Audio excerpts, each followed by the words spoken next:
ये है हमारे पास डिफरेंशिएशन, जिसका यूज फिजिक्स में बहुत है। न्यूमेरिकल सॉल्व कर रहे हों या फिर कोई फार्मूला का डेरिवेशन कर रहे हों तो आपको डिफरेंशिएशन इंटीग्रेशन का ज़रूरत पड़ेगा।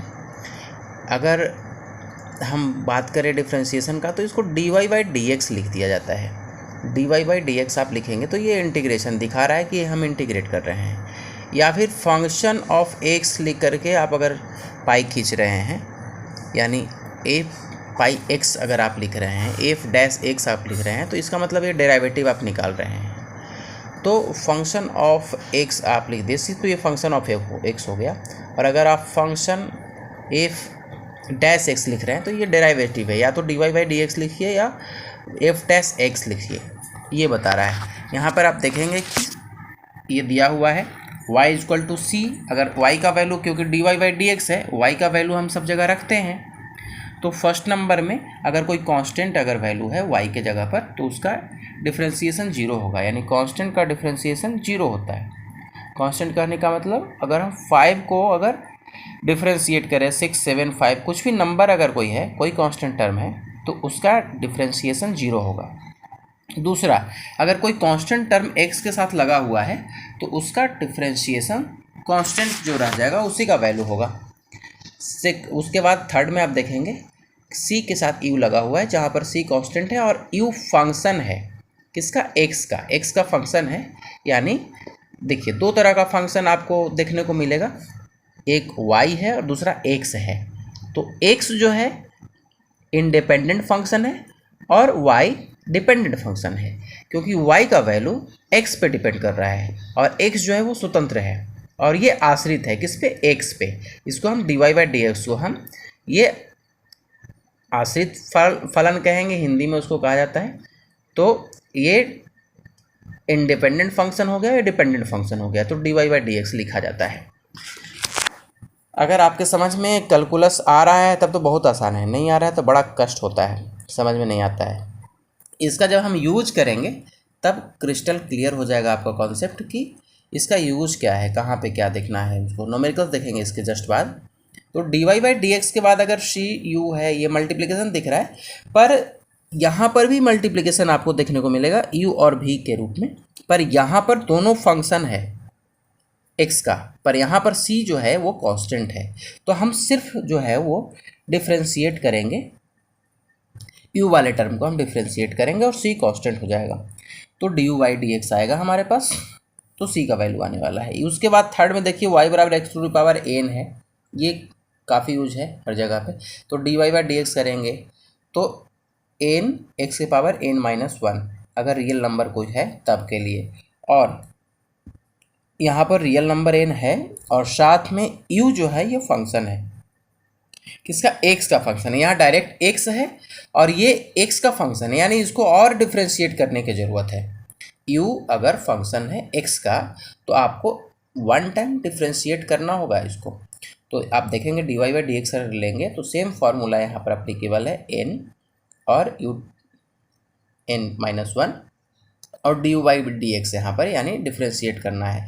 क्यों, क्योंकि यहाँ पर जो है ये डायरेक्ट x है तो dx/dx हो जाएगा यहाँ पर, तो ज़रूरत नहीं है इसका।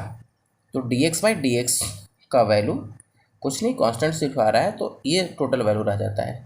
अगर यही n नंबर जो है रियल नंबर है और साथ में u जो है वो फंक्शन है x का, तब के लिए ये फार्मूला लगेगा। उसके बाद हम जब आएंगे नीचे में, अगर एडिशन करना है, एडिशन अगर करना है तब दोनों को सिंपली डिराइव कर करके du/dx प्लस dv/dx कर देते हैं, सीधा सा एडिशन है। एक एक टर्म को, यानी दोनों को, पहले u को डिफ्रेंशिएट कर दे, या पहले या बाद में कोई फ़र्क नहीं पड़ता है, दोनों को डिफ्रेंशिएट करके और ऐड कर देना है। यानी du अगर रहता तो आप क्या करते, du/dx लिखते, भी रहता तो क्या करते, dv/dx लिखते। ऐसे भी जो भी टर्म होगा सबको आप ऐसे ही करेंगे। उसके बाद यहाँ देखेंगे मल्टीप्लिकेशन, तो मल्टीप्लिकेशन में फर्स्ट टर्म को पहले कॉमन ले लीजिए और सेकंड टर्म को डिफ्रेंशिएट कर दीजिए। तो dy/dx यहाँ पर आएगा, u को हमने कॉमन ले लिया, फिर dv/dx कर दिया, फिर v को कॉमन ले लिया यानी बाहर निकाल दिया मल्टीप्लिकेशन में, फिर u को डिफ्रेंशिएट कर दिया। तो ये आपका मल्टीप्लिकेशन का हो गया। उसके बाद अगर ये फंक्शन ऑफ फंक्शन अगर है, ये वी यहाँ पर आप देखेंगे कि y इक्वल टू, यानी अभी ये डिवीजन के फॉर्म में अगर है, डिवीजन के फॉर्म में अगर है तब आप इस तरह से इस फॉर्मूले का यूज़ करेंगे।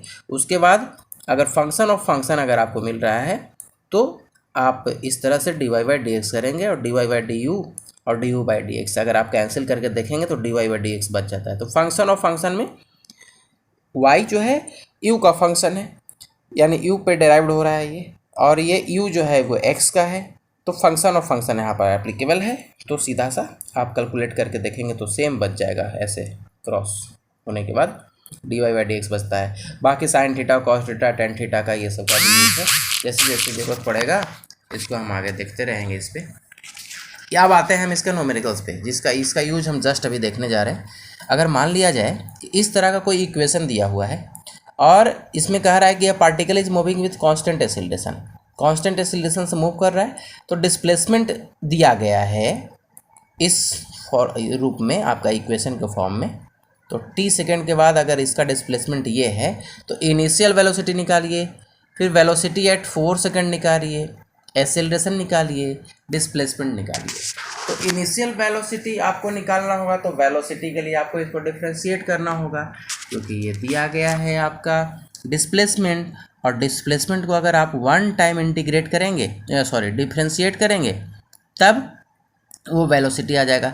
सेकेंड ऑर्डर डिफ्रेंशिएशन करेंगे, यानी 2 बार डिफ्रेंशिएट करेंगे तो एक्सीलरेशन आएगा। चलिए इसको हम लोग देखते हैं क्या होने वाला है। अगर v निकालने के लिए इसका बोले तो v is equal to D x by D T होता है डिस्प्लेसमेंट, और यहाँ पर टाइम से डिवाइड कर देंगे हम, तो डिस्प्लेसमेंट बाई टाइम वेलोसिटी हो गया, और x का वैल्यू हम यहाँ पर पुट कर देते हैं, तो d बाई डी टी, और x है 5 प्लस 8t प्लस 9t का स्क्वायर।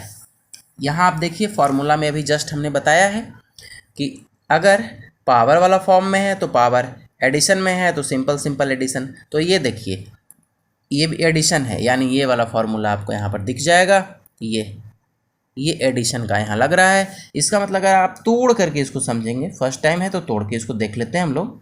इसको dt अगर हम लिख रहे हैं सेम चीज़ को, तो क्या आने वाला है D x by D T में डिफ्रेंशिएट करेंगे हम 5 को, फिर plus D 8t divided by D T plus D 9t square divided by D T. इसका हमने यूज कर लिया इस फॉर्मूले का। आगे बढ़ते हैं, देखते हैं क्या आने वाला है। v इक्वल टू लिख रहे हैं इसको, तो हमने कहा है यहाँ पर देखिए कांस्टेंट अगर टर्म है तो उसका डिफ्रेंशिएशन 0, चलिए लिख दे रहे हैं 0। आगे बढ़ते हैं, 8t है, तो 8t है तो कौन सा लगाएंगे आप, एक कांस्टेंट है और उसके बाद t आ रहा है, तो आप इसका फॉर्मूला लगा देंगे। तो यहाँ पर 2 चीज़ है समझिए, तो एक 8 है, दूसरा t है, तो 8 को आप कांस्टेंट तो रहने देंगे 8, और t का डिफरेंशिएशन क्या होने वाला है वो देखिए। यहाँ पर अगर आप 8 यहाँ से इस फॉर्मूले का यूज़ कर रहे हैं हम, तो 8t है तो क्या हो जाएगा, इसको इधर कर लेते हैं 8t का मतलब dt, तो 8 कॉमन ले लिए और t का डिफरेंशिएशन क्या हो जाएगा, तो सिर्फ t बचेगा। क्योंकि आप अगर देखिए ये लग रहा है यहाँ पर formula c into d x by d x, same चीज़ है। यहाँ पर कांस्टेंट को बाहर निकाल दीजिए और dt बाई dt बच रहा है, तो dt बाई dt या dx बाई डी एक्स। यहाँ पर देखिए क्या किया गया है, cx था, कांस्टेंट को बाहर निकाल दिया गया है, c को बाहर निकाल दिए, यहाँ पर कांस्टेंट है 8 को बाहर निकाल दिए, और यहाँ t यानी dt बाई dt बच रहा है। जैसे dx बाई dx यहाँ पर बच रहा है तो सिर्फ कांस्टेंट बच जाएगा, तो यहाँ पर dt बाई dx, तो यहाँ पर सिर्फ कांस्टेंट बचने वाला है, तो सिर्फ 8 बच जाएगा, काम ख़त्म। इतना ज़्यादा परेशान होने की ज़रूरत नहीं है, सिर्फ 8 बच गया। चलिए आगे चलिए, अब यहाँ पर 9t स्क्वायर है, तो t स्क्वायर है यानी पावर वाला है, तो देखिए यहाँ पर पावर का कोई फार्मूला है क्या, तो y equal to X to the power n है, तो x to the power n है तब आप ये फार्मूला लगा देंगे, तो n और x की पावर n माइनस 1। यहाँ आइए, ये दिखेगा आपको 9t स्क्वायर, तो 9t स्क्वायर के जगह पर जो पावर है उसको पहले लिख दिए, तो पावर यानी 2 और मल्टीप्लाई 9, और क्या यहाँ पर फॉर्मूला देखिए, तो यहाँ पर ये फॉर्मूला डायरेक्ट लगा दीजिए, एन और एक्स के पावर n-1, तो एन कितना है यहाँ 2 है, 2 लिख दिए। फिर यहाँ पर 9t है तो 9t लिख दिए, और 19 के टी के बाद क्या है पावर n-1, तो 2 माइनस 1 यानी सिर्फ 1, तो लिखने की ज़रूरत नहीं है। तो आगे बढ़िए, तो v बराबर 0 प्लस 8 प्लस 9 दूना 18t। ये सोल्व करने के बाद वेलोसिटी का इक्वेशन ऐसा आ गया। अभी भी ये इक्वेशन है, अब इसको जिस तरह का ज़रूरत होगा इसका यूज़ कर लेंगे। इनिशियल वेलोसिटी पूछ रहा है, तो इनिशियल वेलोसिटी कब, जब t बराबर 0 होगा तब ना। t बराबर 0 जब चलना शुरू किया, तो t बराबर 0 फर्स्ट में, t बराबर 0 में जब इनिशियल वेलोसिटी निकालना है तो t बराबर 0 होगा। प्रारंभिक वेग अगर 0 है तो t बराबर 0 अब अगर आप इस समीकरण में लगाएंगे तो v बराबर क्या हो जाएगा 0 प्लस 8 प्लस 0, यानी रिजल्ट क्या आएगा 8 मीटर पर सेकेंड। सेकेंड में फर्स्ट हो गया, सेकेंड में आइए, सेकेंड में कह रहा है वेलोसिटी। अब सेकेंड में कह रहा है कि velocity at t equal to 4 second, तो t इक्वल टू 4 लगा दीजिए। t इक्वल टू 4 देखिए इक्वेशन क्या बन जाएगा आपके पास, तो v इक्वल टू आ जाएगा 0 प्लस 8 प्लस 18 और 4, तो टोटल मल्टीप्लिकेशन करेंगे तो 72 और 8 यानी आने वाला है आपको 80 मीटर पर सेकेंड रिजल्ट आया, यानी 2 हो गया सेकेंड। एक्सीलरेशन कह रहा है तो इसका मतलब कि 1 टाइम और इसको आप, अब जो v का वैल्यू आया है रिजल्ट ना, ये जो इक्वेशन आया है v का, इसको आप एक बार टाइम से और डिवाइड कीजिए। तो v को टाइम से आप डिवाइड करेंगे तो एक्सीलरेशन a आ जाएगा, क्योंकि a इक्वल टू होता है v/t होता है।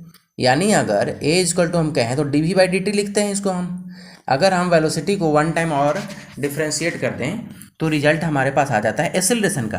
तो लिख बना लेते हैं थर्ड पार्ट में, a इक्वल टू क्या होगा, तो dv/dt is equal to d, जो इक्वेशन आया है वो क्या है 8 प्लस 18t, तो 8 प्लस 18t डिवाइडेड बाई, यानी dy/dt हमने लिख दिया। अब फिर से सेम प्रोसेस करेंगे हम, क्या आने वाला है, तो ये तो कांस्टेंट है, 8 कांस्टेंट है तो इसका डिफ्रेंशिएशन 0। उसके बाद सेम 18t है, हाँ ये 18t है, तो बचेगा क्या 18 बचेगा। सेम प्रोसेस यहाँ पर हम किए थे, 8t था, क्या मिला था सिर्फ 8 आया था। यहाँ पर जो c dx/dt यहाँ जो लगाए थे वही चीज़ यहाँ पर भी कर रहे हैं, यहाँ पर हमने अभी बता दिया है कैसे आया।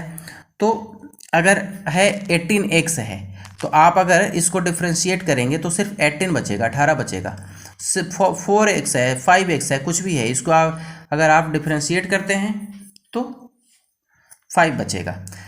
अगर इसका पावर अगर होता तब हम ये फॉर्मूला लगाते x to the power n का, तो पावर तो है नहीं तो 18 बचा। तो हम कहेंगे इसको कि a इज इक्वल टू, यानी a is equal to 18 metre पर सेकेंड स्क्वायर। फिर कह रहा है कि displacement at t equal to 5 second, तो जब डिस्प्लेसमेंट पूछ रहा है तो डिस्प्लेसमेंट का इक्वेशन हम लगाएंगे, ये जो समीकरण है तो डिस्प्लेसमेंट का इसमें लगाएंगे। वेलोसिटी पूछा है, इनिशियल फाइनल जो भी वेलोसिटी पूछेगा तो फिर हम वेलोसिटी निकालेंगे, यानी डिफ्रेंशिएट करेंगे टाइम के रिस्पेक्ट में डिस्प्लेसमेंट को, तो वेलोसिटी आएगा। वेलोसिटी को डिफ्रेंशिएट करेंगे टाइम के रिस्पेक्ट में तो आएगा हमारे पास एक्सेलरेशन। या कह सकते हैं हम कि डिस्प्लेसमेंट को सेकेंड ऑर्डर डेरिवेटिव अगर हम निकालें या सेकेंड ऑर्डर डिफ्रेंशिएशन हम जिसको कहते हैं, तब हमारे पास डिस्प्लेसमेंट से डायरेक्ट एक्सेलरेशन आ जाएगा। हम कह सकते हैं, ये भी लिख सकते हैं a is equal to dx² / dt², ऐसे भी लिख सकते हैं एक्सेलरेशन का। तो ये डायरेक्ट भी हम निकाल सकते थे। खैर अब हम आते हैं यहाँ पर डिस्प्लेसमेंट पूछ रहा है तो डिस्प्लेसमेंट का समीकरण में लगाएंगे।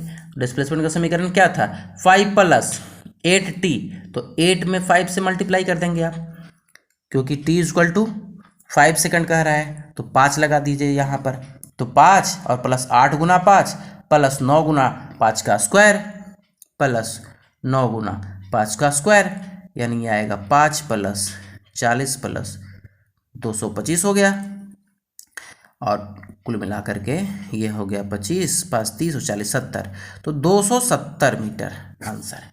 ये यूज है डिफरेंशिएशन का।